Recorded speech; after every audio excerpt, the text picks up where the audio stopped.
Welcome to Guide Glimpse. In this tutorial, I'm going to show you how to take screenshot on Windows 10 without Snipping Tool. Let's start by pressing the print screen button on your keyboard or laptop.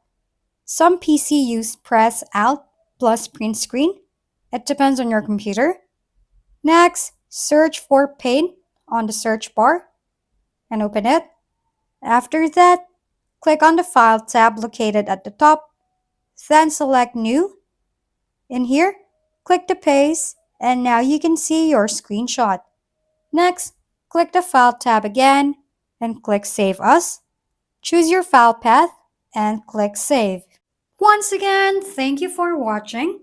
This has been Guide Glimpse.